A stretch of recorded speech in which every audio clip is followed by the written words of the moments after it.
présent, je laisserai Eliane lire dans la parole de Dieu, dans Apocalypse, au chapitre 13, les versets 11 à 18. 11 à 18, c'est ça. 6, 11 à 18, 13. D'accord. Puis je vis. Ça va. Puis je vis monter de la terre une autre bête. Elle avait 2 cornes semblables à celles d'un agneau, et elle parlait comme un dragon. Elle exerce tout le pouvoir de la première bête, et sa présence et elle fait que la terre et ses habitants se prosternent devant la première bête, dont la blessure mortelle a été guérie. Elle opère de grands signes jusqu'à faire descendre le feu du ciel sur la terre à la vue des hommes. Elle séduit les habitants.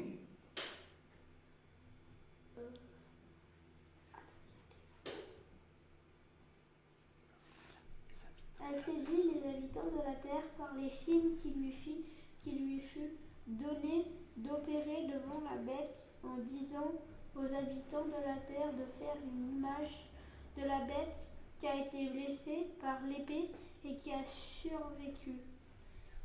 Il lui fut donné d'animer l'image de la bête, afin que l'image de la bête parle et fasse mettre à mort tous ceux qui ne se prosterneraient pas devant l'image de la bête. Elle fait que tous les petits et les grands, les riches et les pauvres, les hommes libres et les esclaves reçoivent une marque sur la main droite ou sur le front, et que nul ne puisse acheter ni vendre sans avoir la marque, le nom de la bête ou le chiffre son nom. C'est ici la sagesse que celui qui a de l'intelligence calcule le chiffre de la bête. Ça, c'est car c'est un chiffre d'homme et son chiffre. Et 666. Merci à Eliane pour ce long passage.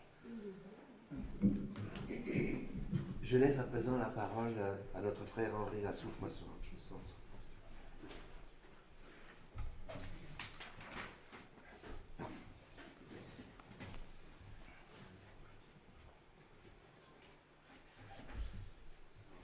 Bonjour tout le monde. Bonjour. C'est un plaisir de retrouver l'Assemblée là ce matin, ici, à Unité Mornay, et aussi sur Zoom. On salue donc tout le monde et nous allons d'abord introduire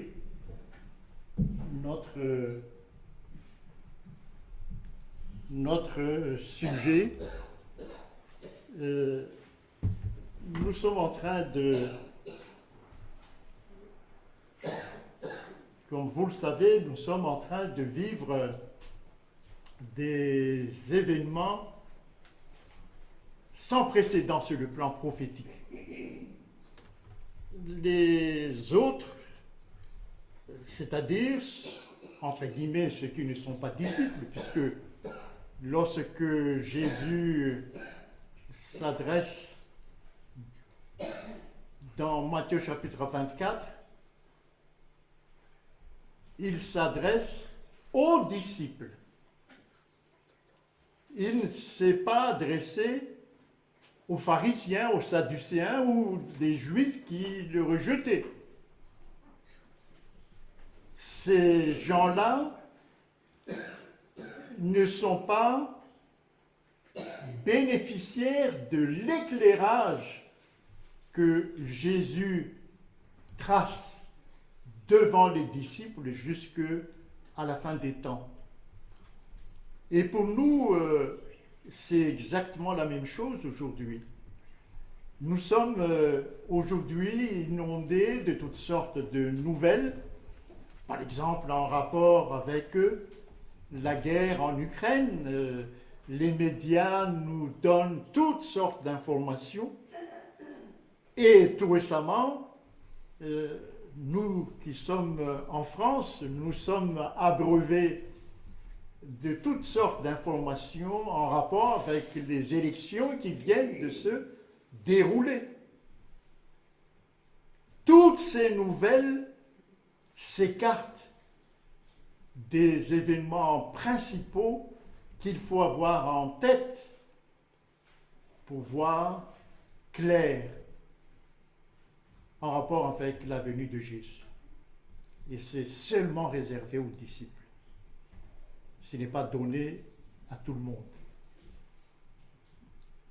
Dans notre méditation aujourd'hui, le titre, c'est l'Amérique animera l'image de la bête.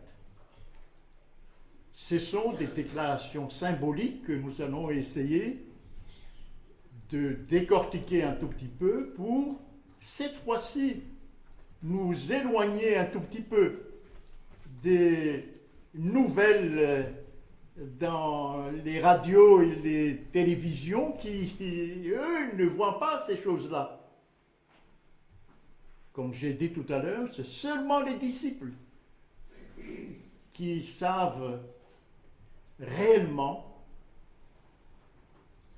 décortiquer les événements et qui savent que le temps est proche.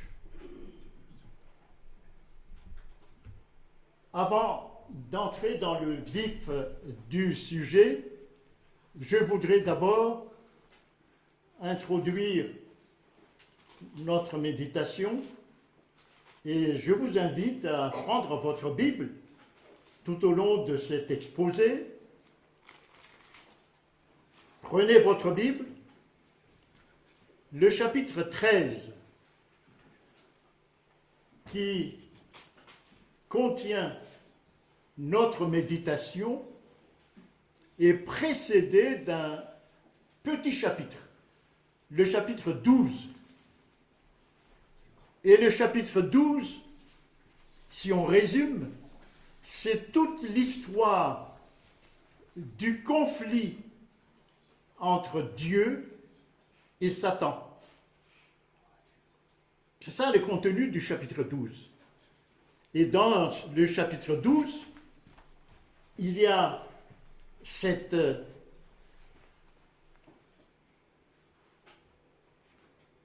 information pour nous à la fin des temps. C'est le verset 12. On nous demande de nous réjouir. Pourquoi? On nous demande de nous réjouir. Parce que Satan est aux abois. Satan est aux abois. Il est dit, le diable est descendu vers vous, animé d'une grande colère, sachant qu'il a peu de temps. Il a peu de temps, il est aux abois. Réjouissez-vous, puisque votre délivrance approche. Et aussi le verset qui précède, le verset 11, vous êtes victorieux déjà. Pourquoi? Le verset 11, ils, c'est-à-dire les enfants de Dieu, ils l'ont vaincu. Vaincu qui? Donc c'est le dragon, puisque le chapitre 12 débute par la présentation du dragon qui est Satan. C'est le verset 9 qui définit exactement le dragon, le verset 9 du chapitre 12. Donc, ils, c'est-à-dire les disciples, ont vaincu le dragon. Pourquoi? À cause du sang de l'agneau et à cause de la parole de leur témoignage. Et surtout ici, les disciples n'ont pas craint, ils n'ont pas eu peur, ils n'ont pas aimé leur vie jusqu'à craindre la mort. Voilà le chapitre 12 qui précède le chapitre que nous allons examiner maintenant, le chapitre 13, où s'il n'y a pas cette petite introduction que je viens de faire,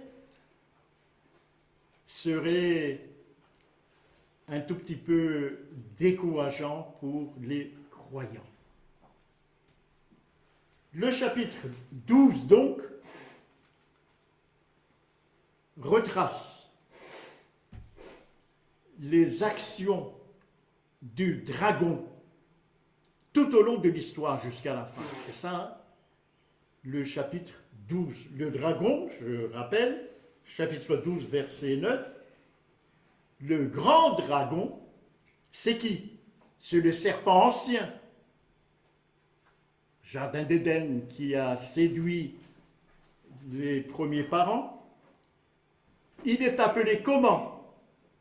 Le diable, Satan, là c'est non. Et comment agit-il? Il séduit toute la terre. Pas seulement une partie de la terre, toute la terre est séduite par lui.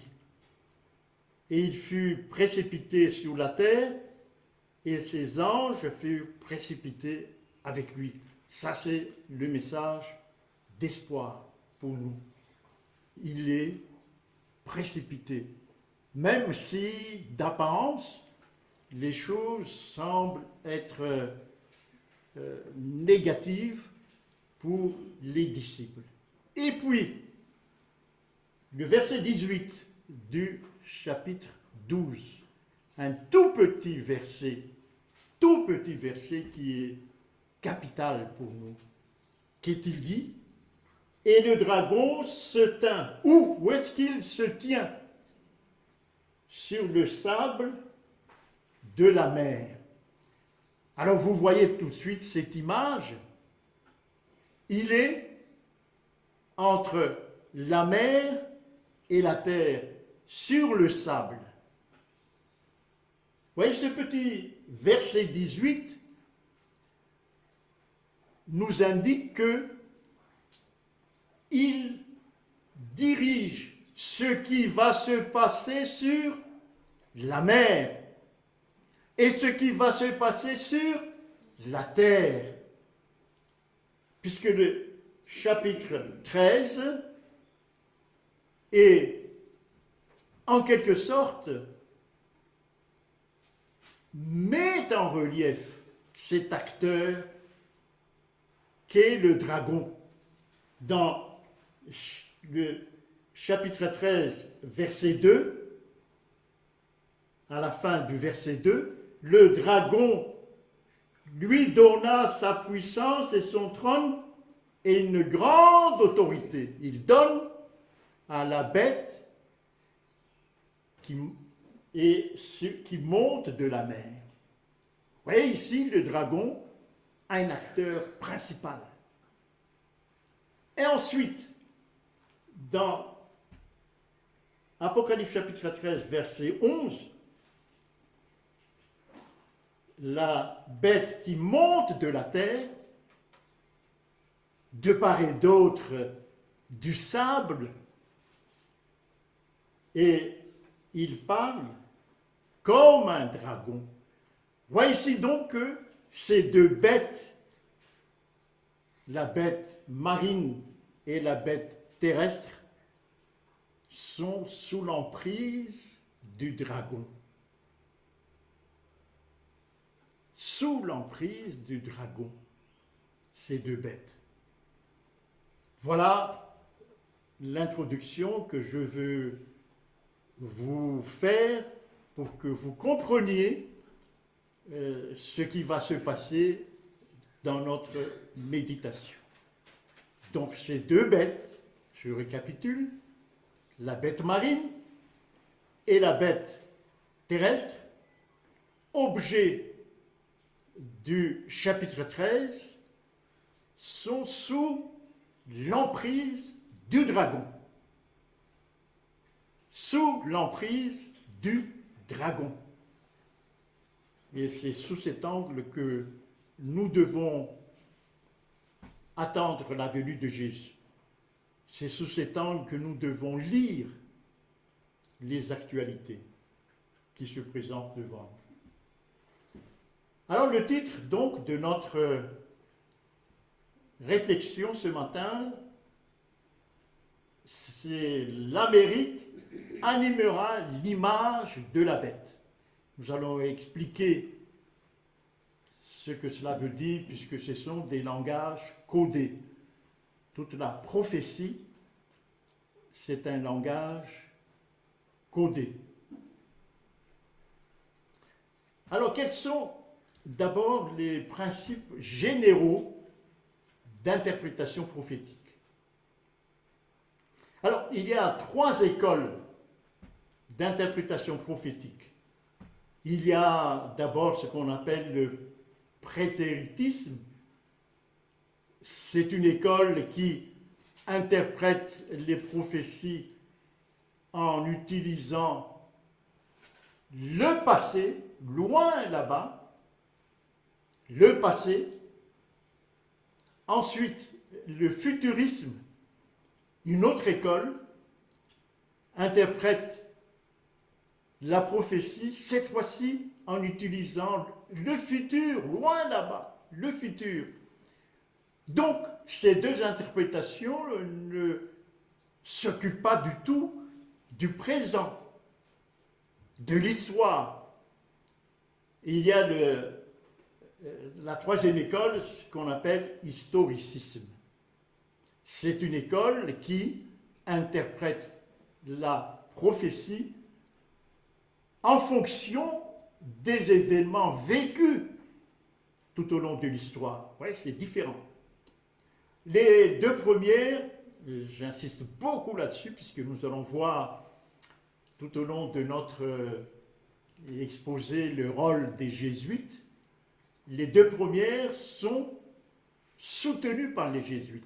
Et ce sont les jésuites qui les ont introduites dans la théologie. Ouais, la compagnie des jésuites est une compagnie très puissante, très puissante. J'insiste beaucoup là-dessus. Nous, on reste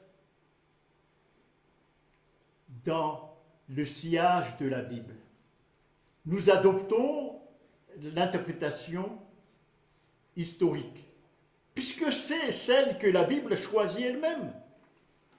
Donc, si on s'attache à cette interprétation dite historique, on est conforme à la méthode que la Bible utilise. Par exemple, si vous lisez, j'ai marqué là, mais vous pouvez le lire à la maison, Daniel chapitre 2, versets 27 à 47, Daniel chapitre 2, le verset 27 à 47, lorsque Daniel, de la part de Dieu lui-même, j'insiste là-dessus, de la part de Dieu lui-même, interprète la statue de Daniel à l'aide de l'histoire. Il dit, c'est toi la tête, viens ensuite. La poitrine, viens ensuite. Voilà ce que Dieu lui a dit. Vous voyez cette interprétation de la prophétie à l'aide de l'histoire. À l'aide de l'histoire. Je vous invite à lire un bel exemple d'interprétation prophétique à l'aide de l'histoire. Et c'est celle que nous allons adopter. C'est celle que nous allons adopter. Et les prophéties, deuxième difficulté d'interprétation prophétique, c'est que les prophéties empruntent des symboles dans la nature, des bêtes par exemple, dans la nature, ou des métaux dans Daniel chapitre 2, Ce sont des symboles qui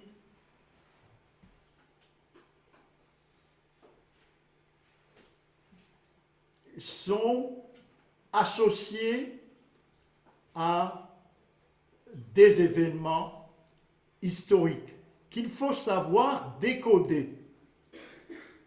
Mais quelle est la clé pour décoder ces symboles? C'est la Bible elle-même. Voyez ici, on s'attache profondément à la Bible. C'est la Bible elle-même qui nous aide à décoder ces symboles. Par exemple, pour revenir à Daniel chapitre 2, puisque c'est connu par tout le monde, eh bien, Dieu a tout simplement dit à Daniel la signification de chaque métal de la statue. Vous voyez, cette interprétation, c'est la Bible elle-même qui donne la clé des interprétations. Et c'est ce que nous devons faire si nous n'allons pas tomber dans les interprétations proposées par les jésuites.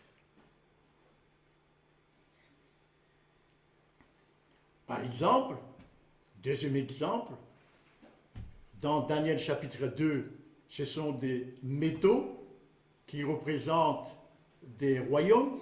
Et dans Daniel chapitre 7, Dieu reprend exactement l'histoire de Daniel chapitre 2, mais avec des symboles différents cette fois-ci. Ce sont des animaux, cette fois-ci, ce ne sont plus des métaux. Et ce faisant, Dieu donne de nouveaux éclairages sur ce qui va se passer dans le futur. Par exemple, dans Daniel chapitre 7, il y a plusieurs versets qui concernent le jugement à partir de 1844. Éclairage qui n'était pas contenu du tout dans Daniel chapitre 2. Et c'est comme ça que la Bible fonctionne. Surtout dans les documents prophétiques. Donc, dans Daniel chapitre 7, Babylone est représenté par un lion, l'ours représente l'empire médo-perse, les léopards représentent la Grèce, et tout au long de la présentation de ces animaux, il y a des informations supplémentaires. Ouais, c'est comme ça que la Bible fonctionne. C'est merveilleux. Et Apocalypse donne d'autres éclairages, d'autres informations. C'est ce qui nous concerne maintenant. Alors, dans Apocalypse chapitre 13, il y a, si vous lisez Apocalypse chapitre 13 et le verset 1, il y a cette bête marine qui monte de la mer. Bon, alors c'est un langage codé, prophétique. Donc nous utilisons le principe que nous venons de rappeler il y a un instant. C'est la Bible elle-même qui permet de découvrir la signification. Que signifie la mer dont parle ici Apocalypse chapitre 1. Donc, c'est marqué là. Apocalypse chapitre 15, non, Apocalypse chapitre 17, verset 15. La mer ou les eaux que tu as vues et sur lesquelles la prostituée est assise. La prostituée dans Apocalypse chapitre 17, c'est cette bête qui monte de la mer. Ce sont quoi? Voilà l'interprétation: des peuples, des foules, des nations et des langues. Voilà la mer. Donc cette bête d'Apocalypse 13, elle s'appuie sur des nations, sur des foules. Elle ne peut pas exister sans cet appui. C'est indispensable pour son existence. Les peuples, les nations, les langues. Voilà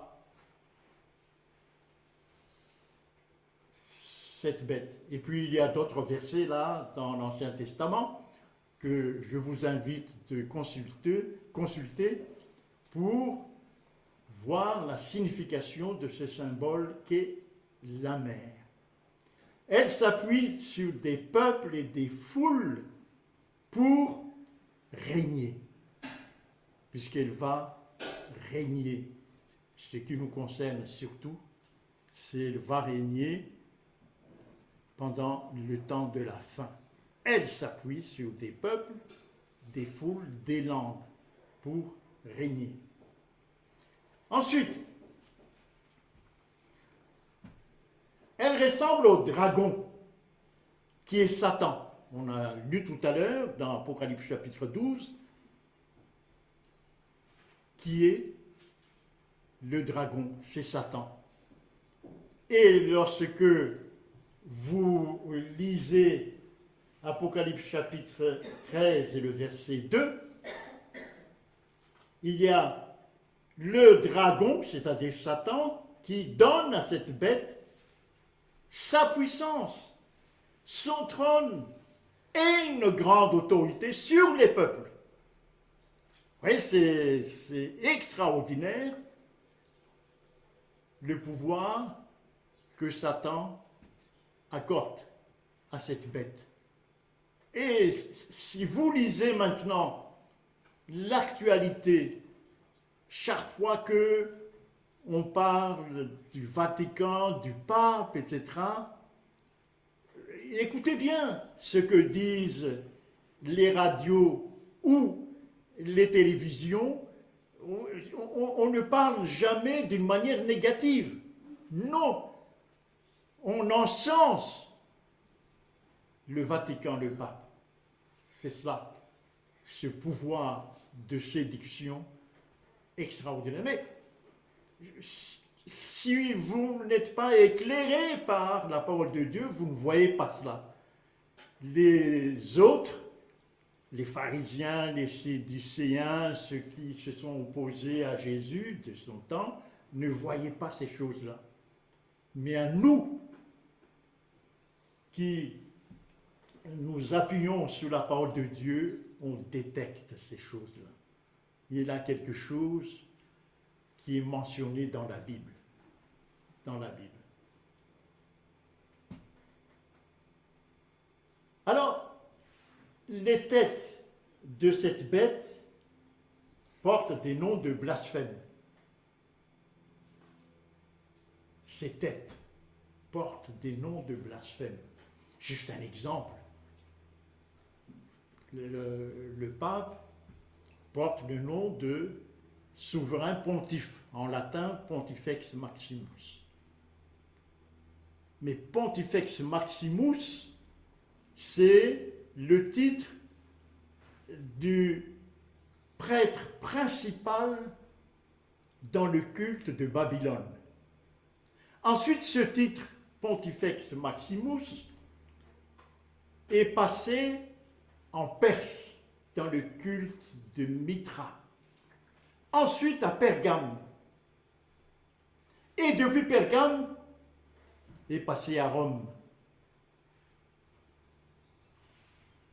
Et lorsqu'il est à Rome, c'est le titre du souverain pontife. C'est la traduction de souverain pontife. C'est ça, la traduction de Pontifex Maximus. Donc, c'est la raison pour laquelle, lorsque vous lisez le descriptif de la bête dans le verset 2, où il est question du léopard, le léopard, l'ours, le lion. Le lion, c'est Babylone. Donc, cette bête qui monte de la mer contient dans son être, dans son enseignement, des enseignements issus de Babylone, issus de la Perse, issus de la Grèce. Issus de la Grèce, oui, parce que l'Église catholique s'appuie sur le philosophe Platon, la Grèce, et l'Église catholique écarte le philosophe Aristote. C'est plutôt Platon que l'Église catholique a choisi pour bâtir sa doctrine. Juste un exemple, lorsque l'Église catholique a instauré la Trinité, elle s'est appuyée en l'an 325 sur Platon, en prenant dans Platon ce concept d'hypostase qu'on traduit par substance. Mais qu'est-ce que c'est qu'une substance? Qu'est-ce que c'est qu'une substance? C'est un concept philosophique que personne ne peut définir d'une manière compréhensible. Et c'est un concept provenant de Platon, ce concept. Ils disent que le Père, le Fils et le Saint-Esprit ont la même substance. Et c'est pour ça qu'il faut adorer les trois. Ils sont un, même substance. C'est ça, la Grèce. Oui, il s'appuie sur la Grèce. Vous voyez, donc c'est un culte, c'est une église qui s'appuie sur les anciennes religions pour régner jusqu'à la fin.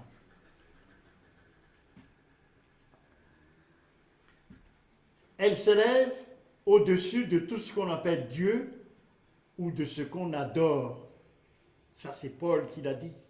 S'élève au-dessus de tout ce qu'on appelle Dieu ou de ce qu'on adore.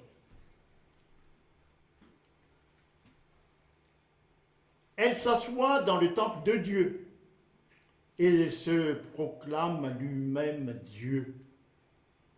Et c'est le titre. Vicarius Filii Dei de la papauté. Elle persécute les saints et remporte la victoire sur eux. Vous voyez cette action-là, persécute les saints. C'est Apocalypse chapitre 13, verset 7. Et elle a une très grande influence sur les peuples. Pendant combien de temps persécute-t-elle les saints? Elle persécute les saints, Apocalypse chapitre 13 et le verset, Apocalypse chapitre 13 et le verset 5, pendant 42 mois. Mais 42 mois, vous convertissez en jours. Un mois comprend 30 jours, donc vous faites la multiplication. 42 fois 30, ça fait 1260 jours. Alors maintenant, de nouveau, interprétation prophétique en s'appuyant sur la Bible. La Bible nous dit qu'un jour, c'est une année. Et voilà les deux versets qu'il faut connaître par cœur. Le Nombre, chapitre 14, verset 34. Ézéchiel, chapitre 4, verset 6. Ça, ce sont des versets qu'il faut connaître pour que notre foi s'appuie sur quelque chose de solide. Donc pendant 1260 ans, cette bête persécute les saints et remporte la victoire sur eux. Alors, 1260 ans, mais ça débute en quelle année? Alors, interprétation historique, c'est notre méthode. 1260 ans commence à partir de l'an 538. Commence à partir de l'an 538.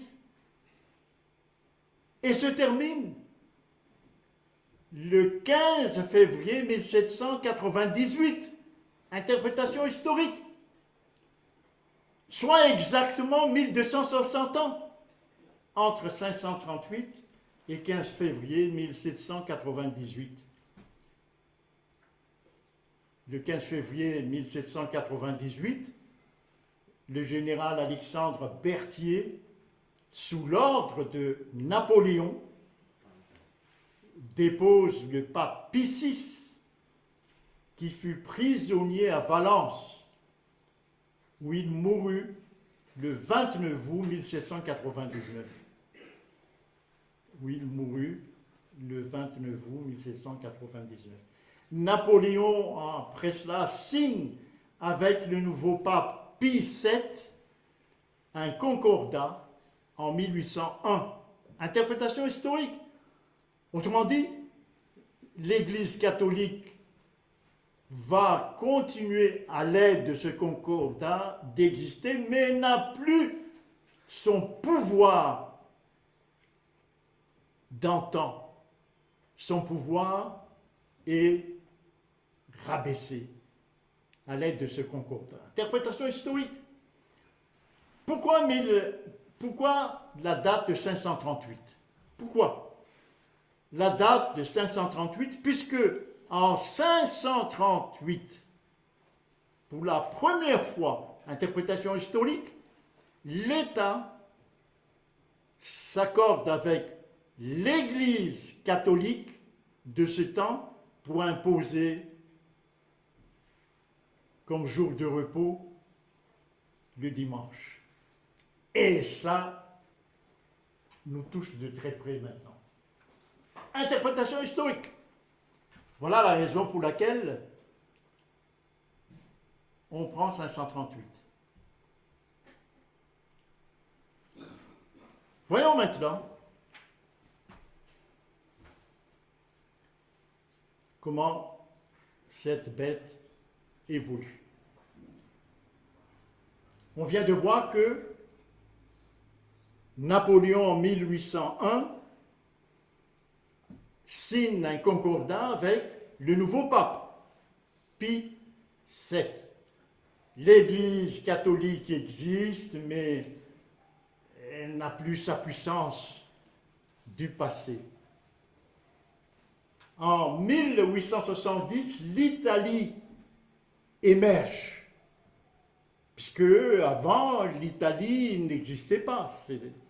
L'Italie d'aujourd'hui n'existe qu'à partir de 1870. Donc c'est tout récent. Et cette Italie qui vient d'exister en 1870, la première chose qu'elle a faite, c'est de priver le Vatican de son vaste territoire en Italie. La première chose que l'Italie a fait, c'est de réduire le territoire en Italie du Vatican à un tout petit périmètre, le Gondolfo, qui est le Vatican aujourd'hui. Juste tout petit. En 1870. Mais, à partir de là, le pape va commencer de plus en plus parce que le Vatican est un État maintenant. En 1921, Mussolini rétablit entièrement l'autorité du pape en tant qu'État. par un traité très important, on appelle ça le traité de Latran. Et c'est pour ça que Apocalypse chapitre 13, verset 3 dit « Sa blessure mortelle fut guérie, parce qu'elle était blessée. » L'Église catholique, en 1798, lorsque le général Alexandre Berthier a fait prisonnier le pape, et le pape était silencieux pendant tout ce temps, sauf à partir de 1921. Interprétation historique. Et depuis, les jésuites ont cherché à moderniser l'Église catholique. Ils ont institué le Concile du Vatican II avec le concours du pape Jean-Paul II. Et on modernise l'Église catholique.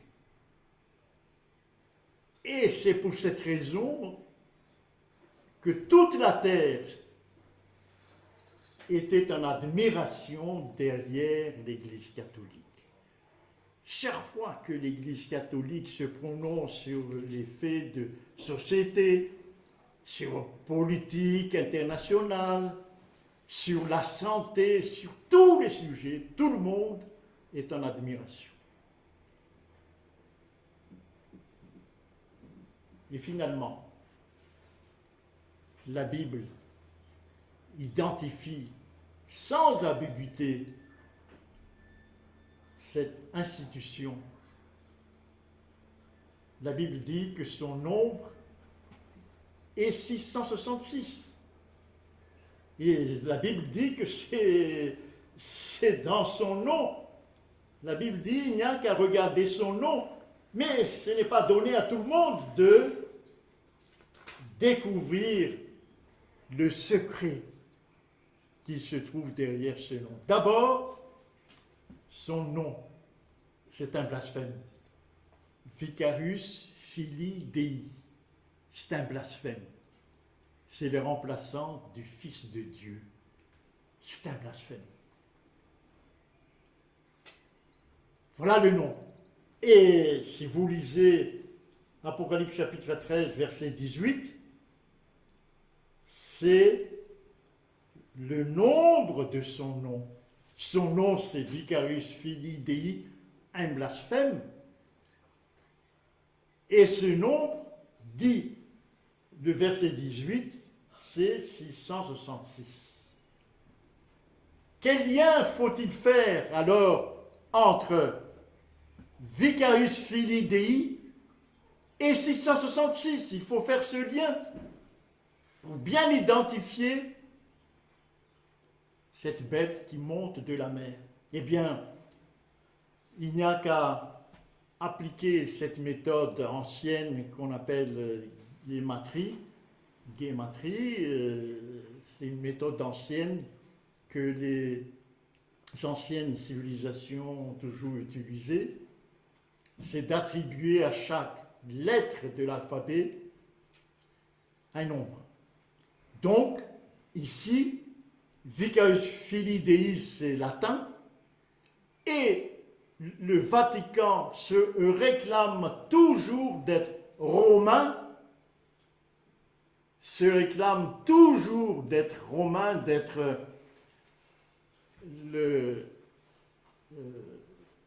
celui qui a hérité des Romains. Donc, on utilise donc les lettres de l'alphabet romain. V, c'est 5, I, c'est 1, C, c'est 100, A, c'est 0, etc., etc. Donc, vous faites le total et vous tombez exactement sur 666. Donc, voici, identifié ici, cette bête.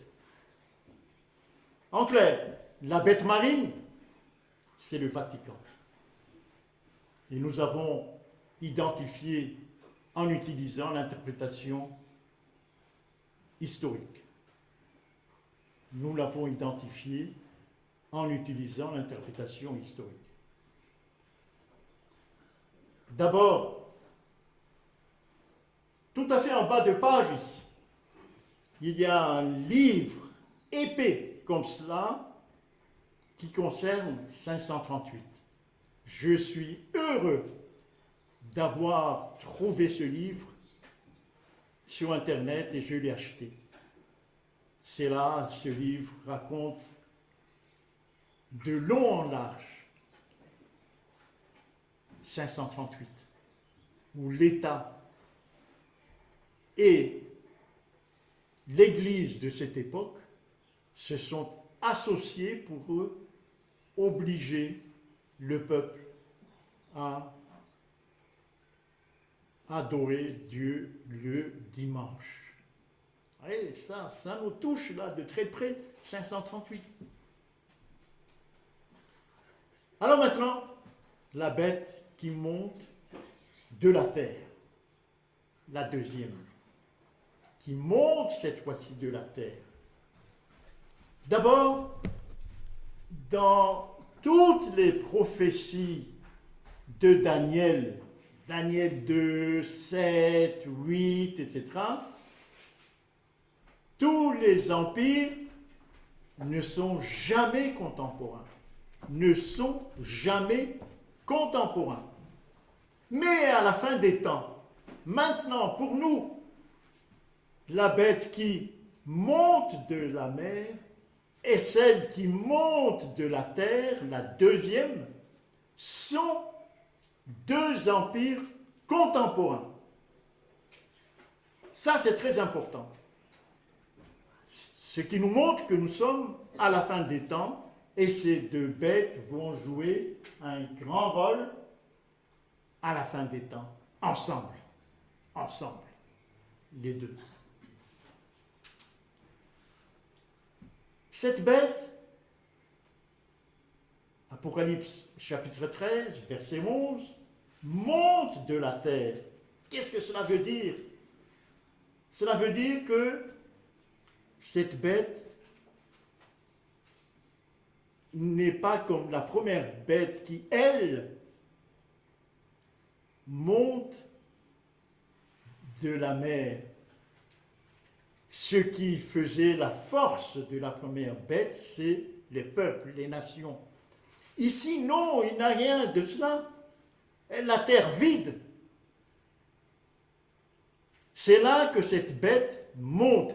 Et le verbe monter, vous voyez tout de suite,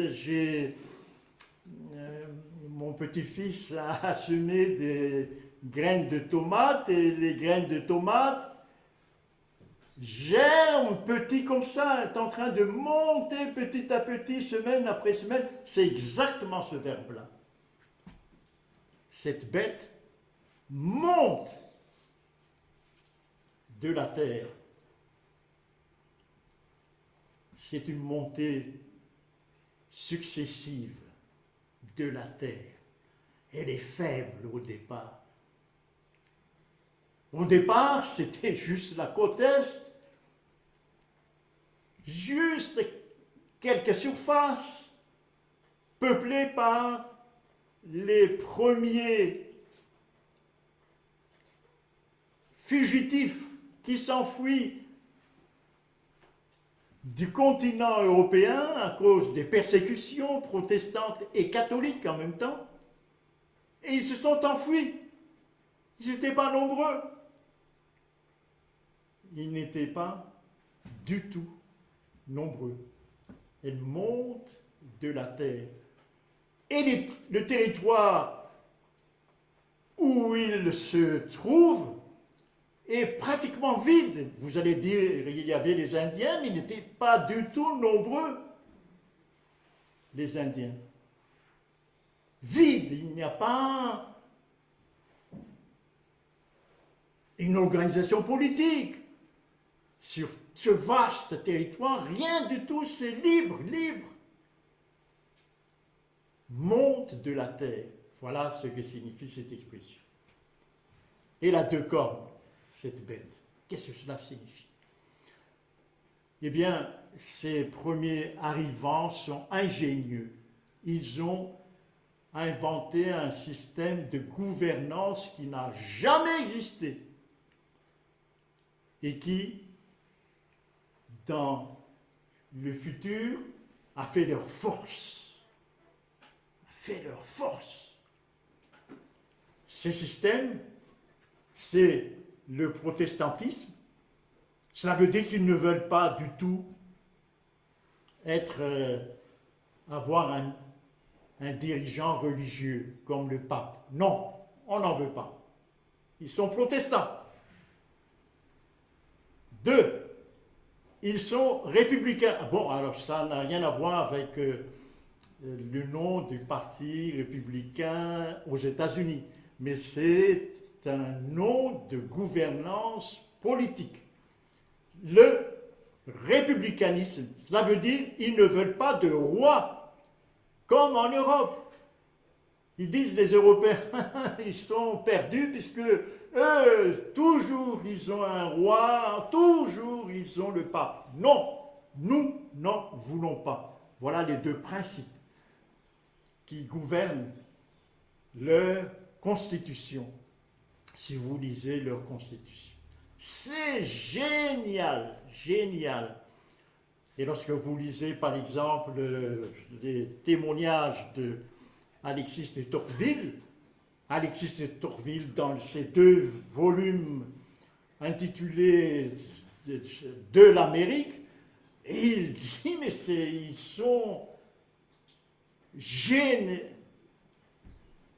Ils ont trouvé un système de gouvernance extraordinaire qui n'a jamais existé et qui constitue leur force. Et effectivement, cet empire monte. Et tandis que les autres s'affaiblissent par des conflits internes, parce qu'il y a un roi, on veut, etc., eux, ils grandissent dans la paix et la prospérité. En très peu de temps, s'il vous plaît. Ils commencent leur existence vers la fin du XVIIIe siècle, en 1780, lorsqu'ils publient ce principe-là dans leur constitution. Et puis déjà, selon le témoignage d'Alexis de Tocqueville, déjà au milieu du XIXe siècle, vers 1840-1860, l'Amérique s'impose de plus en plus par leur savoir-faire, leur économie, leur puissance. Très peu de temps. Pourquoi? Parce que c'est un pouvoir dominé par Satan. Oui, c'est Satan qui est derrière. C'est Satan qui est derrière.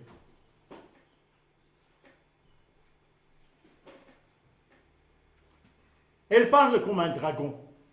Apocalypse chapitre 13, verset 1. Ouais. Elle va statuer sous l'influence de Satan et sous l'influence aussi de la première bête. Lorsque celle-ci sera guérie de sa blessure au XXe siècle, c'est-à-dire le siècle qui précède. Elle va s'associer avec la première bête. Elle exerce toute l'autorité de la première bête et elle va entraîner toute la terre à adorer la première bête. Il y a un lien donc. Il y aura un lien, peut-être ce n'est pas encore très clair aujourd'hui, entre les deux bêtes. Et cette bête qui monte de la terre va soutenir la première bête pour créer un système de gouvernance mondiale. Alors, il est dit dans Apocalypse chapitre 13 qu'elle fait des prodiges jusqu'à faire descendre du feu sur la terre. Ah oui, ça n'a jamais été fait. Elle lance bombe atomique sur Nagasaki et Hiroshima en 1845. Interprétation historique. Ce sont des feux. J'ai hier encore regardé un site qu'on appelle NukeMap où l'on simule l'explosion des différents types de bombes atomiques que les différents États possèdent aujourd'hui. L'Inde, bombe atomique du Pakistan, bombe atomique de la France, bombe atomique des Anglais, bombe atomique des Américains et bombe atomique russe, c'est la plus puissante. Donc sur ce site, ils disent choisissez un point de la Terre, vous cliquez détonner et avec la puissance que vous choisissez ou le type de bombe indien ou russe, etc. Mais j'ai choisi la bombe russe. Regardez la destruction. J'ai choisi par exemple Paris. Eh bien les amis, Paris sera totalement rasé. Et au-delà de Paris, tout le département de la Seine, au-delà des départements de la Seine, rasé, rasé, rasé. Voilà la bombe atomique russe qu'il possède actuellement, mais soyez sûrs, il n'y aura pas de guerre atomique. C'est juste une ligne rouge que les uns et les autres présentent pour faire arrêter certaines de leurs méfaits. Alors, elle crée avec les habitants de la terre une image de la bête qui avait la blessure de l'épée et qui vivait. Le verset 14. Elle crée avec qui? Les habitants de la terre. Vous voyez cette puissance-là? Quoi? Une image de la bête. Une image du Vatican qui avait la blessure de l'épée et qui vivait. Donc, le Vatican moderne va créer une image.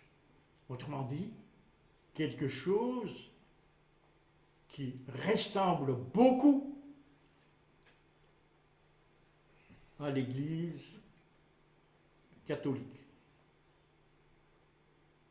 Elle séduit tous les habitants de la terre et les force à adorer l'image de la bête. C'est marqué noir sur blanc dans le texte.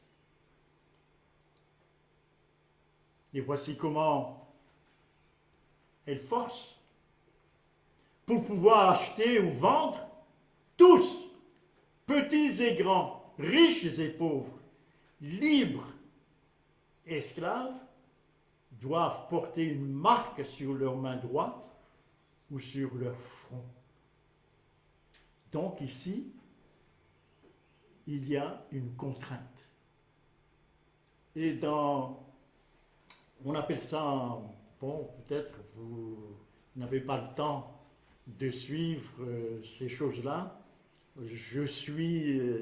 puisque je suis à la retraite, on appelle ça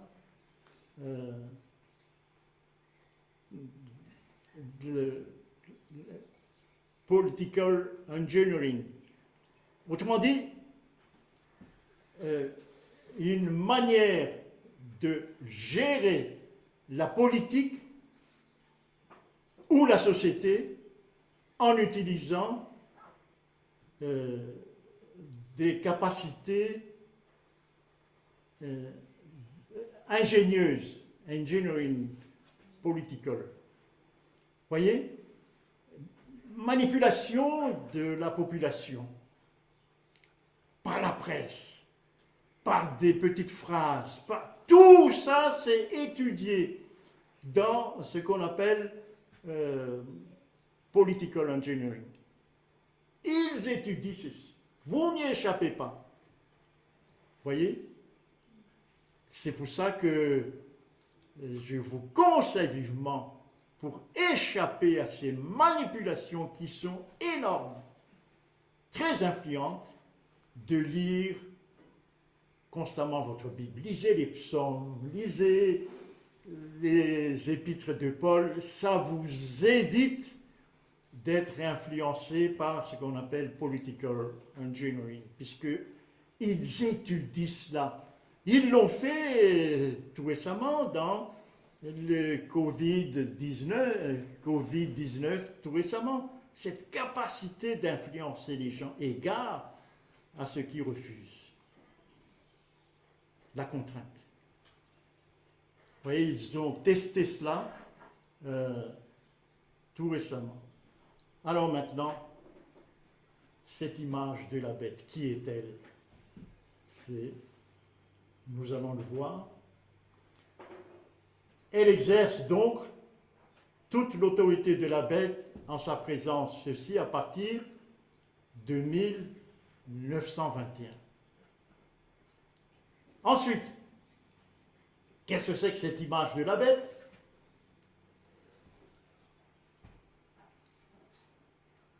Ce sont des protestants, mais ils ont cessé de protester. Ils ont cessé de protester. Lorsqu'on lit par exemple Alexis de Tocqueville, il est frappé par la présence de l'esprit protestant aux États-Unis. Mais ça, c'est le 19e siècle. Ils étaient farouchement anticatholiques.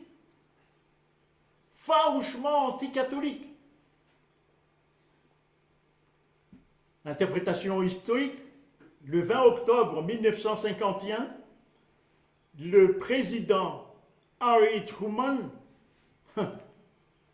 rencontre une opposition farouche lorsque il a fait la proposition de nommer un ambassadeur auprès du Vatican. Vous voyez, c'est toute la culture protestante. Jusqu'en 1951, on reste anti-catholique.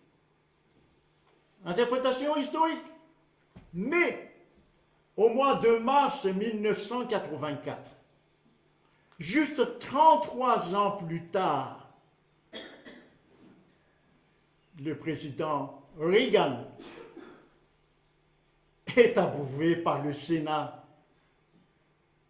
lorsqu'il propose d'envoyer un ambassadeur au Vatican. Juste 33 ans plus tard, il y a un changement par conséquent. En très peu de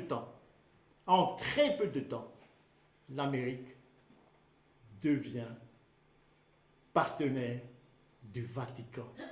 Ce ne fut pas le cas dans leur histoire auparavant. Et petit à petit, des groupes religieux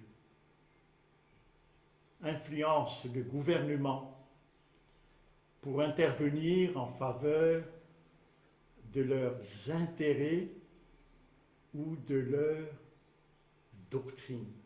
Par exemple, puisque c'est un débat aux États-Unis qui est tranché maintenant sur l'avortement.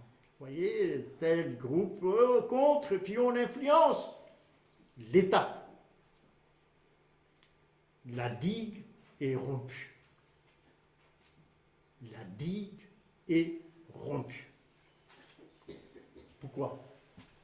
Parce que les jésuites vont pénétrer dans tous les segments de la société américaine pour accélérer la transformation totale de l'Amérique. Transformation totale de l'Amérique. il pénètre dans le système éducatif. Les plus grandes universités aux États-Unis sont des universités jésuites. Ils sont dans la politique.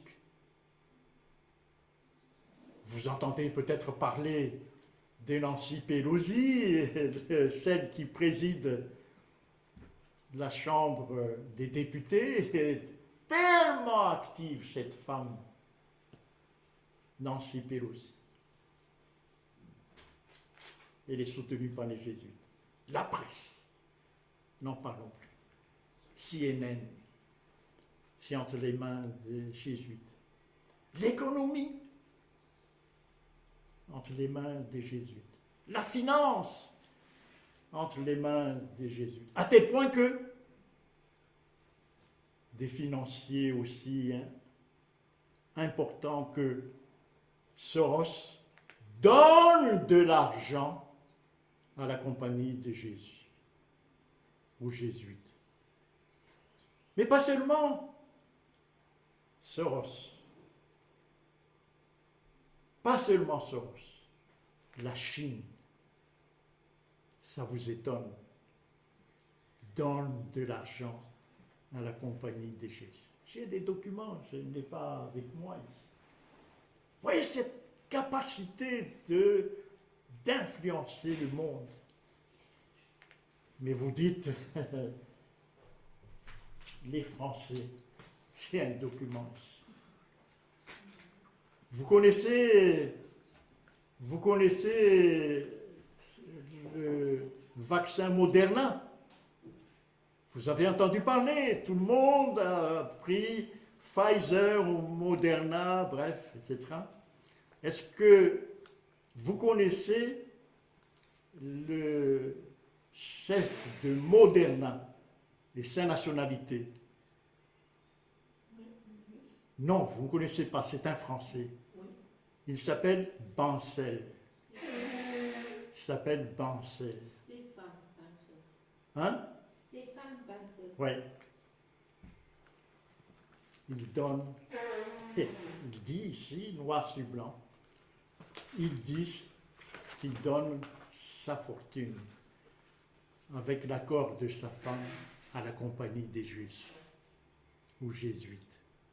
Il dit un peu plus bas là, oh, pour nos enfants, nous sommes mis d'accord avec nos enfants, on ne leur donne rien, ils doivent se débrouiller dans la vie.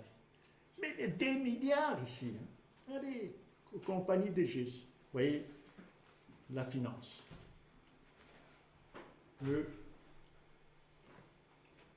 Ensuite,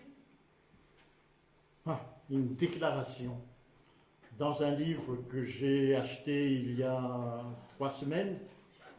Bon, c'est écrit tel quel, donc je vais le traduire dans ce livre et mis aussi en écriture penchée. Il dit ici que la compagnie de Jésus est un système taillé pour espionner et pour recueillir des informations. Eh oui, c'est ça sa puissance. Taillé pour espionner, recueillir des informations et ensuite gouverner. C'est ça sa puissance. Et c'est pour cette raison que même le Vatican, mais je n'ai pas mis ici, le Vatican dans l'histoire a chassé la compagnie de Jésus. Mais après, comme ils sont tellement forts, ils sont revenus. Jusqu'à aujourd'hui, où, pour la première fois, le pape, c'est un jésuite. Et pourtant, dans leur statut, le jésuite ne doit jamais être un pape. Mais là, ils ont transgressé leur statut. Et attention, le Vatican actuellement soigne 2 conseils très importants pour eux. Le conseil pontifical pour l'unité des chrétiens Autrement dit, abaisser chez les chrétiens toute critique vis-à-vis du Vatican, par l'intermédiaire de l'unité. Eh oui, c'est fini, hein. Moi, j'ai écrit des articles là-dessus et que j'ai envoyés sur un site international. Il ne se passe, j'allais dire, de jour où mon article n'est pas lu dans le monde entier, puisqu'on ouvre les yeux aux gens. Des églises, et même l'église adventiste est prise dans le piège en s'associant à la Fédération protestante de France. Muselé! Vous n'entendrez plus parler à l'église de Annemasse, Saint-Julien, Collonges, etc., des études bibliques, par exemple, sur ce que nous faisons là. Plus! Parce qu'il y a un accord. Je n'ai pas mis ici, cet accord porte le nom de BEM. Vous n'avez pas le droit, dans le cadre de telle alliance entre chrétiens, de critiquer les autres. C'est fini, fini. Alors, de quoi parle-t-on dans ces églises adventistes comme dans les églises protestantes ou dans les églises catholiques? De l'unité, de l'amour.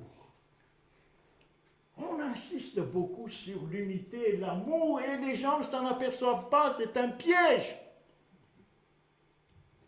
Tu n'as plus le droit de parler mal parler mal, non, sur l'angle prophétique. Non, plus question, c'est fini. Puisque tu n'aimes pas. Vous voyez ici, j'ai dit ce matin à l'un d'entre vous que cette insistance permanente sur l'amour dans les églises protestantes est un piège. Parce que si vous lisez par exemple l'Épître aux Romains, c'est l'épître où l'on parle énormément de la grâce, l'Épître aux Romains. Mais c'est dans cet épître, si vous lisez, je vous invite à le lire, où l'on parle également, à plusieurs endroits, de la colère de Dieu. Voyez les deux dans le même épître.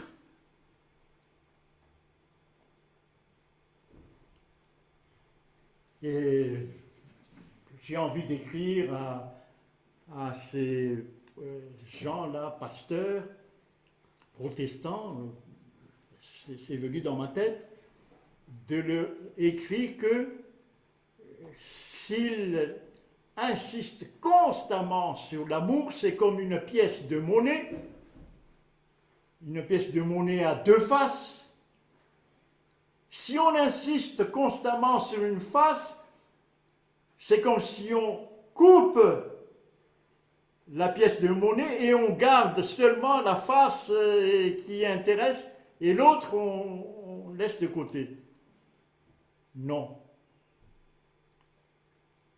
Lisez l'Épître aux Romains, cet équilibre dans l'Épître aux Romains entre la grâce et Dieu qui se met en colère. Dès le chapitre 2, je me permets de le lire puisque c'est tellement important, puisque c'est un discours envahissant qui est permanent dans le monde chrétien d'aujourd'hui. Dans Romains chapitre 1, verset 18, c'est le tout premier, et puis il va répéter ça ailleurs, mais je vous invite à le lire. La colère de Dieu se révèle d'où? Du ciel. Contre quoi? Contre l'impiété et toute injustice des hommes qui retiennent injustement la vérité captive. Dieu se met en colère. Et vous lisez un peu plus tard qu'il parle de la grâce, de l'amour de Dieu. Vous voyez, c'est ça, le discours de l'unité chrétienne, c'est mettre l'accent sur l'amour. Je ne dis pas que Dieu n'est pas amour. Il y a plusieurs expressions merveilleuses. Je couronne. Il dit dans le livre des psaumes, je te couronne de ma grâce. Mais c'est magnifique comme...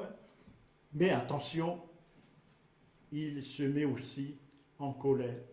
Épître aux Hébreux, chapitre 12, il châtie comme un père châtie ce qu'il aime. Le verbe aimer ici, associé à châtiment. Vous voyez, c'est une traduction de l'amour de Dieu.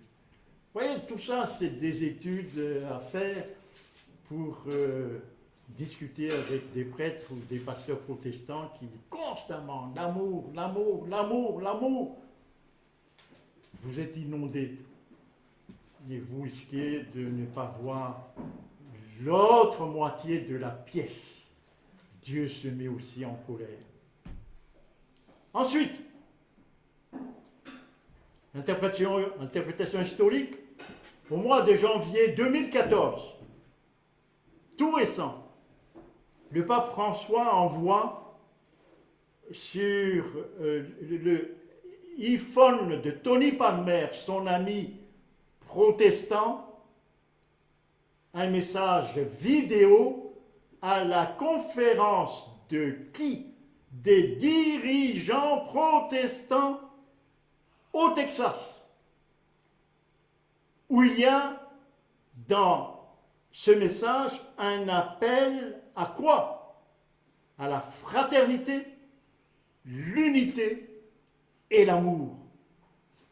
2014, lorsque le pape actuel vient d'être élu.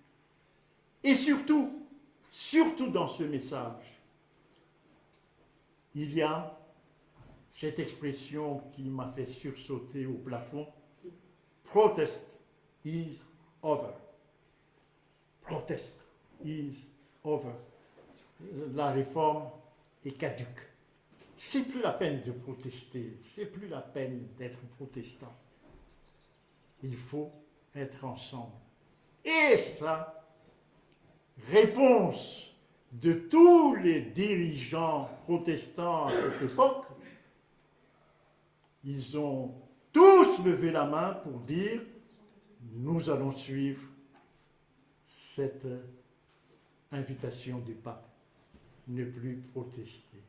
Eh oui, voilà la bête, la deuxième bête, entre les mains des jésuites. Entre les mains des jésuites. Alors, vous voyez par conséquent que l'Amérique est séduite. L'image de la bête est donc dressée complètement aux États-Unis. L'Amérique est entre les mains de qui? Des jésuites. L'image de la bête est dressée. Et ils possèdent aujourd'hui, mais je n'ai pas le temps d'insister là-dessus, toute la technologie nécessaire maintenant pour suivre à la trace tous les hommes, à l'aide de ce qu'on appelle l'intelligence artificielle. Vous savez que ça m'a fait... Actuellement, l'intelligence artificielle est capable de résoudre en une fraction de seconde des problèmes de mathématiques très difficiles que les cerveaux humains mettent du temps à résoudre. Tandis que l'intelligence artificielle est capable. Donc ils ont, mais je ne m'arrête pas là-dessus, c'est cette partie technologique moderne qui permettent de suivre à la trace tous les hommes. Ils veulent, les jésuites, utiliser l'Église comme l'arme spirituelle du nouvel ordre mondial. Ils veulent utiliser l'Église comme l'arme spirituelle du nouvel ordre mondial. Et qu'est-ce qu'ils veulent instaurer? Ils veulent instaurer le multisianisme. C'est un terme technique, mais c'est ce qu'ils veulent. Cela veut dire réduction de la population mondiale. Voilà ce qu'ils veulent. Ensuite, ils utilisent le pouvoir du pape pour soutenir l'environnement. C'est déjà fait, hein. Le pape fait des déclarations permanentes là-dessus. L'accueil de tous les migrants. La théorie du genre, qu'est-ce que c'est? Là aussi, la théorie du genre, cela veut dire que cette théorie qui consiste à dire que si un homme veut être une femme, il ne faut pas l'empêcher, au contraire, il faut l'accueillir, l'amour. Et inversement, si une femme veut devenir un homme, etc., ou si un homme veut se marier avec un homme, ou une femme avec... C'est ça ce qu'on appelle la théorie du genre. Il faut les accueillir avec amour. Ensuite, et ça c'est très important, le pape, le 4 février 2019, interprétation historique, a signé un document très important. Mais la plupart des gens ne se sont pas aperçus de l'importance de ce document. Un document très important où il y a un accord entre le Vatican et l'islam. Et depuis, l'islam s'est temporisé. Bon, j'ai ces documents-là, c'est sur Internet, vous pouvez les lire. Documents précieux. Vous voyez? Et qu'est-ce que c'est qu'alors? Je termine là-dessus. On vient de voir que l'image de la bête est érigée maintenant aux États-Unis.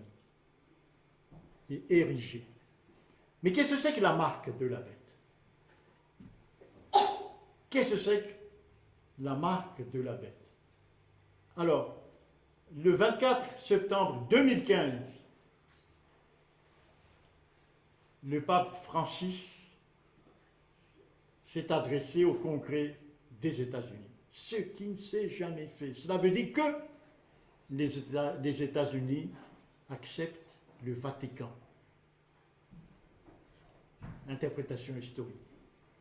Autrement dit, les États-Unis, réellement, est sous la coupe du Vatican, maintenant.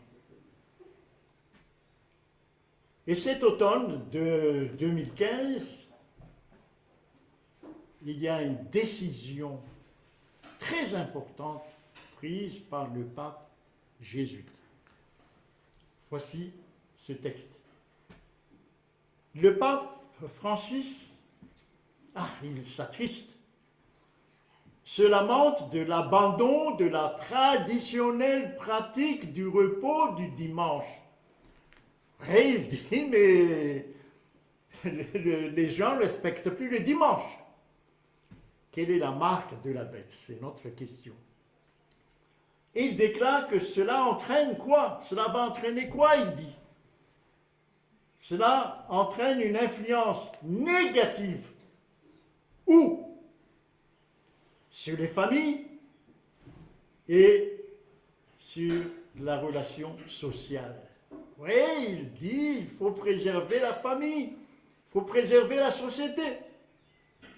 Il dit que passer le dimanche avec la famille et les amis est un choix éthique, un choix moral, pour ne pas dire religieux. Aussi bien pour les croyants que pour les non-croyants. Autrement dit, vous les non-croyants, vous devez aussi vous plier à cela. Ça, c'est des déclarations politiques. Hein. Déclarations politiques, oui, le langage est bien choisi pour ne pas dire, oui, non.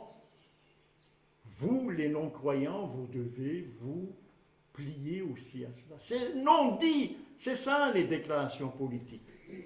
Oui, c'est tout un art, on étudie ça dans les écoles, les discours des politiciens, ils ont des personnes spécialisées pour écrire leur discours. Ensuite, préserver le caractère spécial du dimanche comme jour du Seigneur, même civilement, là où c'est possible. C'est ça la marque de la bête, le dimanche. Autre déclaration. Naturellement, l'Église catholique revendique que le changement du sabbat au dimanche est son acte. Il le revendique. Et l'acte est une marque de son autorité sur les questions religieuses. Eh oui, c'est à elle, la marque de la bête. C'est à elle. L'observation du dimanche par les protestants est un hommage qu'ils rendent, malgré eux, à l'autorité de l'Église catholique. Et oui, les protestants, c'est fini. Hein.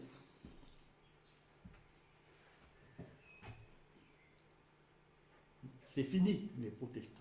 Ils ne protestent plus.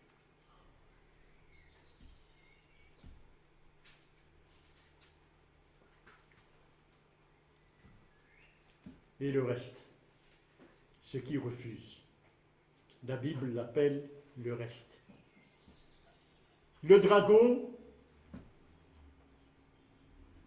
c'est-à-dire Satan, qui est derrière tout ça, qui manipule, avec un savoir-faire indescriptible. Le dragon s'en alla faire la guerre au reste de sa postérité, Apocalypse chapitre 12, verset 17, à ceux qui gardent les commandements de Dieu, le sabbat, et qui ont le témoignage de Jésus, l'esprit de prophétie. Au cœur des commandements de Dieu, il y a le 7e jour, le sabbat. En opposition avec le dimanche dont on a parlé il y a quelques instants dans les déclarations papales, le jour de repos de l'Éternel, ton Dieu. À la fin des temps, avant la venue de Jésus, les hommes auront à choisir entre Dieu et le dragon. Respecter le sabbat ou le dimanche. Les amis, quand ces choses commenceront à arriver, et c'est le cas, redressez-vous, dit Jésus, et levez vos têtes. Pourquoi? Parce que votre délivrance approche. Luc 21, 28. Que Dieu vous garde et surtout fortifie votre foi pendant ces moments particuliers aujourd'hui. Tout ce que nous venons de dire là, interprétation historique, on n'en parle ni dans les journaux, ni dans les télévisions. C'est seulement lorsque vous êtes attaché à la Bible que vous êtes illuminé sur votre chemin. Que Dieu vous garde, vous remercie. Amen. Amen.